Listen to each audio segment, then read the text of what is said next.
प्रिय विद्यार्थियों, पिछले लेक्चर में हमने एपीकल्चर के अंतर्गत हनी बी के लाइफ साइकिल, उसका बिहेवियर, उसकी इकोनॉमिक इम्पोर्टेंस, इसके संबंध में पढ़ा। अब हम प्रारंभ करते हैं बी कीपिंग किस प्रकार से की जाती है, यानी हम इसको एक उद्योग के रूप में एपीकल्चर को किस प्रकार से करते हैं, इसमें क्या क्या साधनों की आवश्यकता होती है, किस प्रकार के टूल्स की आवश्यकता होती है, किन विधियों की आवश्यकता होती है, ये सब कुछ इसमें हम पढ़ेंगे। जैसा कि मैंने आपको पहले भी बताया था कि मनुष्य ने बहुत सारे ऐसे प्राणी हैं जिनको आइडेंटिफाई किया कि ये उसके लिए किस प्रकार से उपयोगी हो सकते हैं, या इनके द्वारा उत्पन्न किए जाने वाले पदार्थ इसके लिए, मनुष्य के लिए किस प्रकार से उपयोगी हो सकते हैं। इस प्रकार से चिन्हित करके फिर उनसे उन पदार्थों को प्राप्त करना, उन प्राणियों को बिना कोई नुकसान पहुंचाए हुए। तो ये जो विधियां होती हैं, ये एक प्रकार से प्राणियों को पालतू बनाने के अंतर्गत आती हैं और उसको पालतू बनाकर उसको अपने उपयोग में लेना। तो जो बी कीपिंग है, एपीकल्चर है, इसमें भी सबसे पहले मधुमक्खी को उसका बिहेवियर, उसकी कार्य पद्धति, उसका जनन का जो प्रकार है, जनन की जो विधि है वो, उसकी लाइफ साइकिल, इस सब के अध्ययन के आधार पर मधुमक्खी का पालन प्रारंभ हुआ। वैज्ञानिकों ने बहुत लंबे समय तक इस पर अध्ययन किया और इसी के आधार पर एक कृत्रिम छत्ते का निर्माण किया गया 1789 में। और जब ये कृत्रिम छत्ते का निर्माण कर लिया गया और उसकी अन्य प्रकार की स्टडीज़ के बाद में उसकी विधि एक डेवलप की गई और उस विधि के आधार पर इसकी बी कीपिंग का कार्य प्रारंभ हुआ। वैसे ये जो छत्ते होते हैं ये लकड़ी के बने होते हैं और प्रमुख रूप से 3 प्रकार के छत्ते जो हैं वो हम भारत में उपयोग में लाते हैं। इसमें लैंगस्ट्रॉथ है, न्यूटन है, जियोली-बोट है। इस प्रकार के छत्ते जो इनके वैज्ञानिकों के नाम, जिन्होंने इनको इन्वेंट किया, उनके नाम इनको दिए हुए हैं, उसके आधार पर ये छत्ते बने और इनमें मधुमक्खी का पालन का कार्य किया जाता है। लगातार इनके अंदर भी बहुत सारे मॉडिफिकेशंस होते रहते हैं, बहुत सारे परिवर्तन होते रहते हैं। जैसी जैसी लोगों के व्यवहार में चीज़ें आती हैं देखने में, और अधिक उसको उन्नत बनाने के लिए जो भी इस उद्योग में कार्य कर रहे हैं लोग, वो अपनी तरफ से भी प्रयोग करते रहते हैं। जैसे ये एक चित्र आप देख रहे हो, एक डायग्राम आप देख रहे हो, ये डायग्राम है लैंगस्ट्रॉथ हाइव का। लैंगस्ट्रॉथ हाइव, ये जो छत्ता है ये बनाया गया है मूवेबल फ्रेम हाइव टेक्नोलॉजी के ऊपर। मूवेबल फ्रेम टेक्नोलॉजी मतलब इसमें ऐसे फ्रेम्स इस्तेमाल किए गए हैं जिनको आसानी से इसमें से हटाया जा सकता है, दोबारा से लगाया जा सकता है। इस स्ट्रक्चर को यदि आप देखते हैं तो ये जो चित्र आपको बना के बताया है, ये जो चित्र है, ये चित्र में अलग अलग बॉक्सेस आपको दिखाई दे रहे हैं। ये बॉक्सेस आपस में जोड़कर रखे जाते हैं, सारे फोल्डिंग होते हैं, सभी बॉक्सेस को अलग किया जा सकता है। और इन बॉक्सेस को यदि आप देखें तो इसमें सबसे नीचे तो एक होता है स्टैंड। स्टैंड के ऊपर एक बॉटम बोर्ड, स्टैंड के ऊपर एक बॉटम बोर्ड लगाया जाता है। ये जो बॉटम बोर्ड होता है, इसके ऊपर एक बक्सा होता है जिसको डीप सुपर कहते हैं या फिर ब्रूट चैम्बर भी कहते हैं, ब्रूट चैम्बर कहते हैं। अब इस ब्रूट चैम्बर में क्या होता है ये आपको बताऊंगा। इसके ऊपर है एक छोटी सी प्लेट जिसके अंदर एक जाली लगी हुई है। इसको कहते हैं क्वीन एक्सक्लूडर। फिर इसके ऊपर 2 बॉक्स दिखाई दे रहे हैं, ये 2 भी हो सकते हैं, ये सिंगल एक भी हो सकता है, 3 भी हो सकते हैं। ये सुपर बॉक्सेस कहलाते हैं, इनको कहते हैं सुपर बॉक्सेस, हनी सुपर्स भी कह देते हैं। इसके ऊपर एक कवरिंग है, उस कवरिंग को इनर कवरिंग कहते हैं, और उसके ऊपर एक आउटर कवरिंग है। इस आउटर कवरिंग को आउटर कवर और टॉप कवर या रूफ भी कह सकते हैं, छत भी कह सकते हैं। तो ये इसके आर्टिफिशियल छत्ते के, आर्टिफिशियल हाइव के अलग अलग हिस्से हैं। अब इन अलग अलग हिस्सों को आप समझिए कि इन अलग अलग हिस्सों का उपयोग क्या है। तो ये जो पूरा का पूरा छत्ता है, ये सिंगल या डबल लेयर्ड वॉल का, वुडन वॉल का बना हुआ होता है, यानी लकड़ी का इस्तेमाल इसमें किया जाता है। लकड़ी की एक या दोहरी सतह इसके दोनों तरफ, इसके चारों तरफ बनाई जाती है। या तो सिंगल लेयर्ड होगा, लकड़ी की सिंगल लेयर का बना हुआ होगा, या डबल लेयर में ये होता है कि टेम्परेचर को थोड़ा सा आप मेंटेन कर सकते हैं। तो अब इसको प्रारंभ करते हैं। सबसे नीचे जो है एक स्टैंड है, उस स्टैंड के ऊपर हमने एक बॉटम बोर्ड रखा। अब ये बॉटम बोर्ड जो होता है, इसमें प्रवेश द्वार बने होते हैं, जिनको एंट्रेंस कहते हैं। छत्ते के अंदर मधुमक्खी जो अंदर प्रवेश करेगी, उसके जाने का और निकलने का द्वार को, यह मार्ग, ये एक छोटे छोटे से छिद्र होते हैं जो कि बॉटम बोर्ड में बना दिए जाते हैं। कई छत्तों में ये जो ये जो ब्रूट चैम्बर होता है, इस ब्रूट चैम्बर में ही बना दिए जाते हैं। कई छत्तों में ये ब्रूट चैम्बर में भी बने हुए दिखाई देंगे। तो इनको कहते हैं एंट्रेंस, प्रवेश द्वार।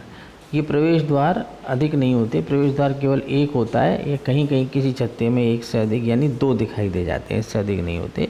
ये प्रवेश द्वार होता है। ये जो प्रवेश द्वार होता है, इस पर एक हाइव एंट्रेंस, एक जाली लगाई जाती है, एक गार्ड लगाया जाता है। यानी प्रवेश द्वार जो होता है उसमें एक जाल लगाया जाता है। जैसे आपको प्रारंभ बताया मैंने, हनीबी में वर्कर, ड्रोन और क्वीन, इन तीनों का आकार अलग अलग होता है। तो इनके आकार के आधार पर यदि देखें तो सबसे बड़े आकार की होती है क्वीन। तो इस छत्ते में एक बार जब क्वीन अंदर सेटल हो जाती है, क्वीन अंदर रहने लग जाती है, तो क्वीन उसमें से बाहर निकल के ना जा सके, इसलिए ऐसा एक एंट्रेंस गार्ड लगाया जाता है, ऐसी एक जाली लगाई जाती है जिसमें से वर्कर्स तो आना जाना कर सकते हैं, ड्रोन्स भी आना जाना कर सकते हैं, लेकिन क्वीन उसमें से बाहर नहीं निकल सकती। तो एक ऐसा गार्ड लगाते हैं ताकि क्वीन उसमें से बाहर ना निकले। वैसे तो क्वीन सामान्य रूप से बाहर निकलती नहीं है, लेकिन चाहे तो भी वो बाहर निकल नहीं सकती। फिर उसके बाद आइए ब्रूड चैम्बर में। ये जो ब्रूड चैम्बर है, जो डीप सुपर करके लिखा हुआ है, इसमें बहुत सारे फ्रेम्स जो हैं वो लगे हुए, लटके हुए हैं। अब ये जो फ्रेम्स हैं, इन फ्रेम्स में बीच में लकड़ी का एक फ्रेम है, जैसे कि आप तस्वीरें देखी होंगी, तस्वीर का फ्रेम होता है, इस प्रकार का लकड़ी का एक फ्रेम है, और उस लकड़ी के एक फ्रेम में बीच में मध्य में एक वैक्स की शीट लगाई जाती है। वही वैक्स होता है जो वैक्स ये मधुमक्खी द्वारा उत्पन्न किया जाता है। तो मधुमक्खी द्वारा जो वैक्स उत्पन्न किया जाता है, उसी की एक शीट उस फ्रेम के बीच में लगा दी जाती है, और उसके अंदर मधुमक्खी के छत्ते के जैसे चैम्बर्स बने होते हैं, उनकी ही आकृति को एम्बोस कर दिया जाता है। यानी एक प्रकार का उस वैक्स की शीट के ऊपर मधुमक्खी के छत्ते की जैसी आकृतियां हमें बनी हुई दिखाई देती हैं। वो उनका एक प्रकार का प्रतिरूप होता है, यानी छत्ते के चैम्बर्स बने हुए नहीं होते, लेकिन कुछ हल्की हल्की एम्बोस्ड आकृतियाँ छत्ते जैसी बनाई जाती हैं, ताकि वो एक आभास दे इस प्रकार का कि ये मधुमक्खी के छत्ते के चैम्बर्स हैं। ब्रूड चैम्बर के अंदर क्या होता है? ब्रूड चैम्बर के अंदर मधुमक्खी एग लेइंग करती है, यानी मधुमक्खी के जो वर्कर्स हैं वो इस ब्रूड चैम्बर में उस वैक्स शीट के ऊपर ही वैक्स को जमा करना प्रारंभ कर देते हैं, चैम्बर बनाना शुरू कर देते हैं। यानी चैम्बर का निर्माण तो मधुमक्खी के वर्कर्स को ही करना है, लेकिन उस शीट के ऊपर वो करना इसलिए प्रारंभ करते हैं क्योंकि वो शीट हमने वैक्स की बनाई हुई है, वही वैक्स है जो बीज ने बनाया हुआ है। बीज से वैक्स की एक शीट बना दी और उसके ऊपर उनको आभास दे सकें ऐसे छत्ते की डिजाइनिंग कर दी, तो उसी के ऊपर फिर वो मधुमक्खी अपने वो बनाना प्रारंभ कर देती है, चैम्बर्स बनाना प्रारंभ कर देती है। ये जो चैम्बर्स बन जाते हैं, इन्हीं चैम्बर्स में वर्कर्स के चैम्बर्स, क्वीन जो भविष्य में जाके बनेगी उसके चैम्बर्स, ड्रोन्स के चैम्बर्स बनाना शुरू हो जाते हैं। और जब क्वीन इसमें रहने लगती है तो क्वीन इन्हीं चैम्बर्स के अंदर अंडे देना प्रारंभ कर देती है। यानी ये एग लेइंग वाला एरिया है पूरा का पूरा, जिसको हम ब्रूड चैम्बर कहते हैं। इसमें ब्रीडिंग का काम होता है, ठीक है। इसमें ही अंडे दिए जाते हैं, इसी में फिर लाइफ साइकिल शुरू होती है हनी बी की। और फिर जब एडल्ट्स निकल आते हैं तो वो अपने क्षेत्र में जो भी उनका डिवाइडेड वर्क होता है, काम होता है, वो करना प्रारंभ कर देते हैं। इसके ऊपर की तरफ आप देखो तो एक क्वीन एक्सक्लूडर नामक एक ट्रे जैसी लगी हुई है। ये भी एक लकड़ी का फ्रेम है और इस लकड़ी के फ्रेम में जिंक की बनी हुई, कॉपर की बनी हुई एक जाली लगी हुई होती है। क्वीन एक्सक्लूडर में इसमें एक जाली लगी होती है और इस जाली जो होती है, ये जो जाली होती है, इसमें जाली की जो छिद्र होते हैं उनका जो आकार होता है वो आकार इतना इस प्रकार का होता है कि उसमें से वर्कर्स तो ऊपर वाले चैम्बर्स में यानी ब्रूड चैम्बर से यदि सुपर चैम्बर में जाना है तो वर्कर तो जा सकते हैं, आ सकते हैं, लेकिन क्वीन नहीं जा सकती क्योंकि क्वीन का आकार बड़ा होता है और इसमें जो जाली में छिद्र बनाए जाते हैं वो छोटे होते हैं। वो उतने छोटे होते हैं कि वर्कर तो निकल सकते हैं लेकिन क्वीन नहीं निकल सकती। तो इस कारण से क्या हुआ, जब ये ऊपर के जो हनी सुपर चैम्बर्स हैं वो जो बना रखे हैं, ऊपर 2 बॉक्सेस लगे हुए दिख रहे हैं, उन चैम्बर्स में, उन बॉक्सेस में श्रमिक तो जा सकते हैं लेकिन क्वीन नहीं जा सकती। क्वीन केवल ब्रूड चैम्बर के अंदर ही सीमित रहती है। ऐसा क्यों करते हैं?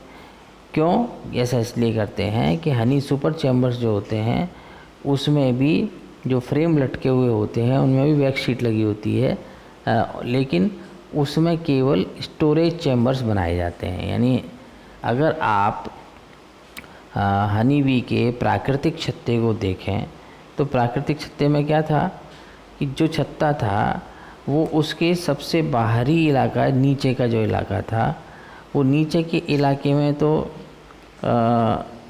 वर्कर्स और ड्रोन्स उनके चैम्बर बने हुए थे और उसी से लगते हुए लगभग नीचे के इलाके से लेकर मध्य भाग जो था, मध्य भाग में ब्रीडिंग का काम होता था।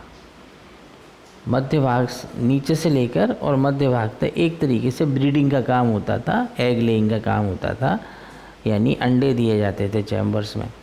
और उसके ऊपर वाला जो हिस्सा होता था, यानी वो हिस्सा जो कि किसी भी छत्ता जो किसी भी ऑब्जेक्ट से जिससे वो चिपका हुआ होता है, जिस पर वो बनाना शुरू करते हैं, तो सबसे ऊपर वाला हिस्सा कहलाता है वो। तो वो सबसे ऊपर वाला जो हिस्सा होता है उस हिस्से में सारे के सारे स्टोरेज चैम्बर्स होते हैं, यानी उसमें हनी को स्टोर किया जाता है, शहद को स्टोर किया जाता है। तो शहद हमेशा छत्ते में ऊपर के वाले हिस्सों में, ऊपर की मंजिल में, ऊपर वाले हिस्सों में ही स्टोर किया जाता है। उसी तर्ज पर, उसी आधार पर इस आर्टिफिशियल हाइव में भी ऊपर की तरफ ही हनी सुपर्स बनाए जाते हैं जिनके अंदर शहद का स्टोरेज किया जाता है। तो शहद जहाँ स्टोर किया जाता है, गलती से रानी मधुमक्खी वहाँ जानना चली जाए, अगर वो वहाँ चली जाएगी तो उन चैम्बर्स में अंडे देना शुरू कर देगी जहाँ स्टोर किया जाता है। वो हम नहीं चाहते क्योंकि वो स्टोरेज चैम्बर्स को हम शहद को प्राप्त करने के लिए यूज़ करने वाले हैं। इसलिए रानी मधुमक्खी को हमें हर हालत में ब्रूड चैम्बर में ही रोकना होता है। इसलिए बीच में, दोनों चैम्बर्स के बीच में, यानी सुपर चैम्बर्स के बीच में और ब्रूड चैम्बर के बीच में एक क्वीन एक्सक्लूडर नामक एक शीट लगा दी जाती है, एक जाली लगा दी जाती है। उस जाली के कारण से जो रानी मधुमक्खी होती है वो ब्रूड चैम्बर से सुपर चैम्बर में नहीं जा पाती, राइट। फिर उसके ऊपर हम एक और इनर लेयर लगाते हैं। ये एक प्रकार की इसकी कवरिंग होती है, और इस कवरिंग के और ऊपर जाएंगे तो ये आउटर कवरिंग होती है, और उसका हनी बी का आर्टिफिशियल हाइव की रूफ उसको अपन कह सकते हैं। तो आर्टिफिशियल छत्ते में प्रमुख रूप से यदि आप देखें तो चैम्बर्स कितने हो गए? चैम्बर्स दो प्रकार के हो गए, एक तो ब्रूड चैम्बर और एक सुपर चैम्बर या हनी सुपर्स बोलते हैं उनको। दो प्रकार के चैम्बर हो गए, जिसमें ब्रूड चैम्बर तो एक ही होता है, और हनी सुपर्स जो होते हैं वो एक से अधिक बॉक्स भी हो सकते हैं, लेकिन ज़्यादातर केसेस में देखने को मिला है कि एक से अधिक यानी 2 बॉक्सेस हो जाएंगे, बहुत अधिक हुआ तो 3 बॉक्सेस हो गए, इससे ज़्यादा बॉक्स नहीं होते हैं। तो ये जो लैंगस्ट्रॉथ हाइव मैंने अभी आपको बताया, इसे मूवेबल फ्रेम हाइव भी कहते हैं। कंसेप्ट इसका वही है, इसके फ्रेम्स को मूव किया जा सकता है, पूरे के पूरे छत्ते के हर हिस्से को अलग किया जा सकता है, फिर से जोड़ के लगाया जा सकता है। ये सारी चीज़ें इसके अंदर होती हैं। तो आर्टिफिशियल कंडीशंस में हम हनी बी की रियरिंग, हनी बी का पालन, मधुमक्खी का पालन कैसे करेंगे, इसके लिए इन छत्तों का उपयोग किया जाता है। इन छत्तों को लगातार मॉडिफाई भी किया जा रहा है, जैसे जैसे आवश्यकता पड़ती है इनमें परिवर्तन भी किए जा रहे हैं। और भारतवर्ष के अंदर जो भी लोग इस उद्योग के साथ जुड़े हुए हैं वो अपनी तरफ से भी कुछ लगातार इन्वेंशंस इनमें करते हैं। इसमें कुछ एडिशन, कुछ डिलीशंस भी होते रहते हैं। कई जगह आपने खेतों में आपको दूर से देखेंगे तो ऐसा लगेगा केवल एक बॉक्स ही रखा है, तो उसमें भी संरचना में थोड़े परिवर्तन किए गए हैं।